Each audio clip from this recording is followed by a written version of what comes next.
you the floor, Hector, and let you introduce yourself. And we will have 15 minutes after your presentation for a Q&A.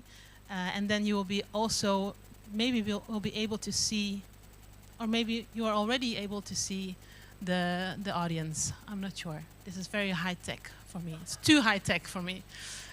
Hector, I wish you a very warm welcome to ICAF New Makers, and the floor is yours. Thank you, my dear. It's very strange to see myself. Okay, there I see everybody. Well, I wish I could speak your beautiful language, but I'm glad that most of you hopefully understand my broken English. I was happy to see Terry's animated presentation, and I have a version in English, so I was able to follow the images, the beautiful images about this process that he has been engaged with, and some of the concepts that he was introducing about his work. And they are concepts and experiences that I resonate deeply with, because I have had the fortune to work with diverse populations, also using theater as a way to not only process what is happening in our lives, both individually and collectively, but to do that using the symbolic languages of theater. And I was happy to see that he also, because of the process, how the process was informing him, that he creatively responded with other languages like drawings and painting and storytelling, and I imagine council circles or storytelling circles. So I feel very moved by the work that Terry is doing, and maybe many of you, because it gives like a panorama of the work that I have been doing for the last 40 years. I was trained as a psychologist, but I also did theater since I was in high school. And I found in theater a place to transform my life in many different ways. And I'm literal about this. I grew up in Medellin, Colombia, and maybe many of you have heard about some aspects of who we are in the world. And I grew up in Medellin, which was for many years one of the most violent cities in the world. It was the place of birth of the big drug traffickers, also theology of liberation, and it's right now a place of an incredible renaissance of people who are working very hard to recuperate from war. And some of the work that I'm going to describe has to do with my return to Colombia. When I was 28 years old, I was forced to exile, and I ended up in the United States, which was the last place in the world I wanted to be. At that time, I saw the United States as the evil empire, as the reason why at that time I felt that many of the difficulties that were happening in my country and other places in the world were being experienced because the imperialist politics of some of the governments of the United States. However, as soon as I arrived, I discovered something that probably we all know, that governments are one thing, people are another thing. So in less than a week, I was already in love with someone, and I ended up marrying her and having 2 children. And all the time, as I used theater, while I learned the language and I learned the culture, I used theater to work with people. At the beginning, I worked a lot with torture survivors. So I was immediately connected to collective trauma. And the collective trauma that is also has an expression on individual trauma, but it's also collective and it's also ancestral trauma. And I mentioned this because I would show you how in my process, the work that I did as an artist, as a theater person, and also someone dedicated to healing through psychotherapy, I was discovering more and more that the more healing thing that I could do for myself and for others was to transmute, to transform the situations that we were experiencing through the language of beauty and the language of transmutation, of transformation, the language of storytelling.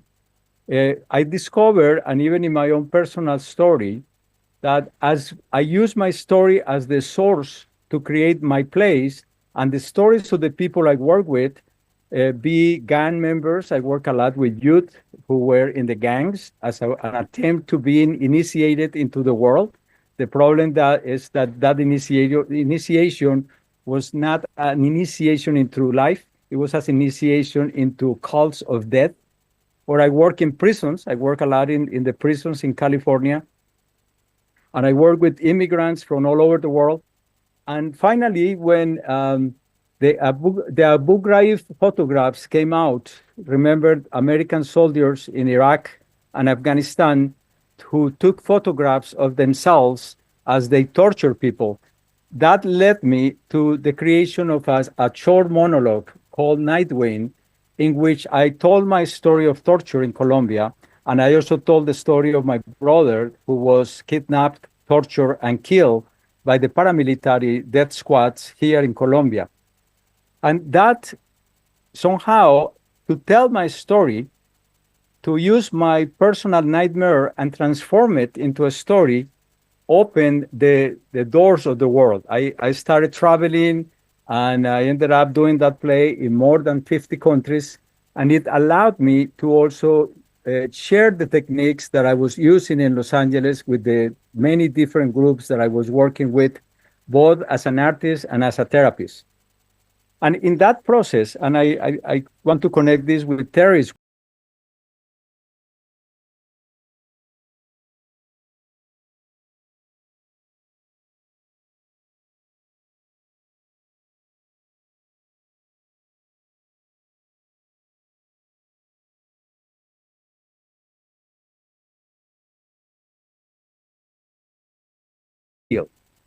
Can you hear me?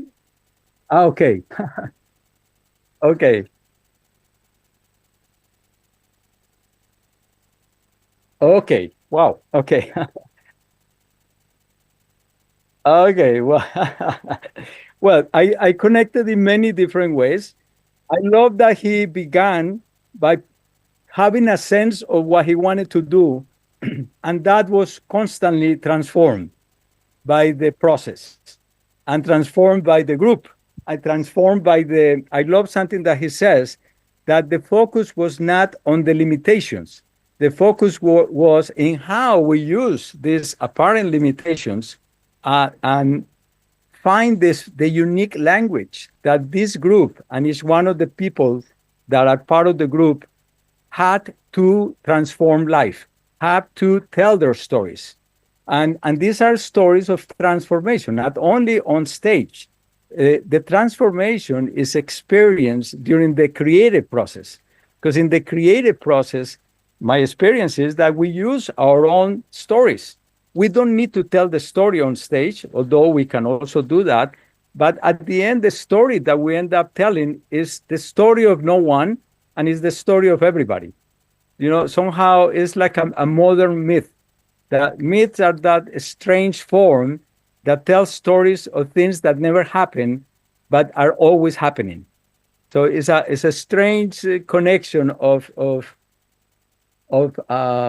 symbols that allows us all to connect to this capacity that the human soul has to transform, regardless of the consequences, regardless of what life asks us to go through. We don't ask to be injured. We don't ask to be tortured. We don't ask to experience massacres or war or to experience abandonment, but we have the capacity to use whatever happens to us to transform that, what is called the fate, F-A-T-E, and transform that into our destiny. So theater, when I did my play about torture, I discovered that I became the author of my life, not the victim of what happened to me and what happened to my brother who was kidnapped and tortured, and what happened to many of my friends who were disappeared and what happened to many other people in the world.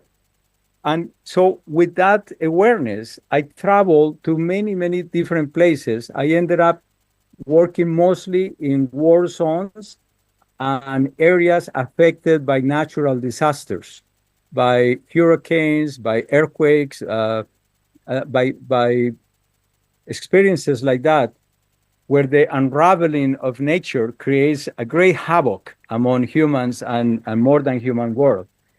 So I work with that, bringing that to communities and inviting communities to do theater. The last 25 years, I had done over 100 plays with people who had never seen a play and with people who never thought of themselves as actors. But acting is something that every single human being does. We are constantly performing. Right now, I'm trying to perform a person that is telling you a story, you know? And can you hear me? Because I see some, yeah, you interrupt me if you don't hear me. Okay, great. So I had this incredible privilege to work with many different kinds of people in different conditions, in different communities around the world, and found that the the language of theater and the language of art, because in theater we use music, we use visual images, we use opera, we use all kinds, we use our bodies. We can tell a play only with our bodies. And I love that Terry is working on that, on finding different ways in the creative process. And I'm sure that in the final version of the performance, it is how the group is using all these symbolic languages to tell the story that wants to emerge from them. So I also love that Terry is constantly listening to what is happening in the process and quote unquote from the limitations, he's finding the potentials. I mean, when we cannot do certain things, is an invitation for imagination. It's not an invitation. Oh,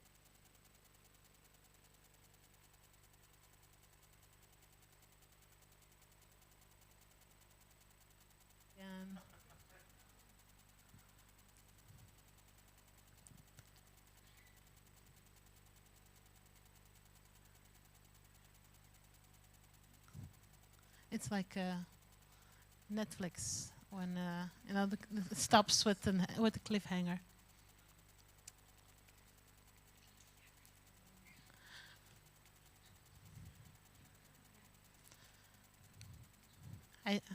Everyone is working very hard. I hope so.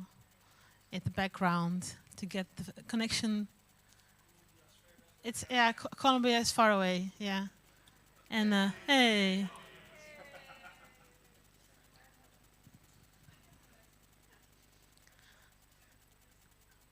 But we are still live, so I need to keep speaking English, right? Yeah. Yeah. So, there I am. Many times I don't really like. I don't need to see myself. Okay. Anyway, so we are trying to get the connection back with Hector. Please bear with us. In the meantime, maybe there are already some questions for Hector that I can write down or I can remember for later on, or are there certain topics that you would like to dive into? I'm asking the physical audience here. If not, then we'll just wait. Oh, Amy. I don't know if Hector can hear, so it's a bit strange if he can, but he seems a man with many different curiosities, and he's explored so many different life paths and routes and training and disciplines, and I'd just like to hear more about what these have brought to this particular practice and the way in which it's shaped them, because I think it's very inspiring. The variety of his activities and yeah, okay. We'll ask him if he's back when he comes back. Oh.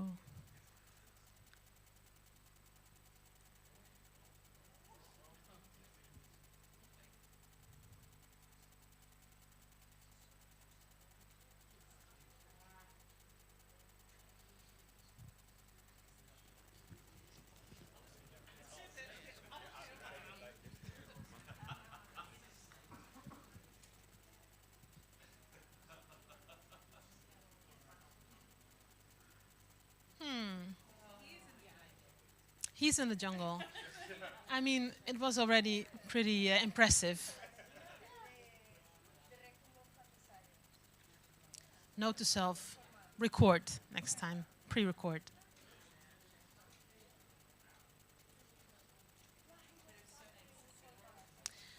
And it is nice that it can, you can respond immediately to what's happening. Yeah. Yes. Yes. Okay. Okay. Okay. Hector is gone, but I hope he will come back. Yeah. What to do? I haven't prepared anything for like a dance or something for an in-between, a dance or a monologue, yeah, solo. So for everyone who's online on the live stream, I'm so sorry. Maybe this is a good break, a tea break, and we'll come back as soon as possible. Yeah. Where's the tea? Should we pause? Yeah.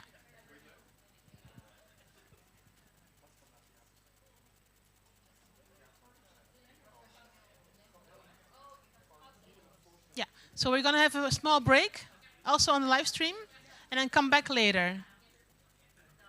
See you later, alligator.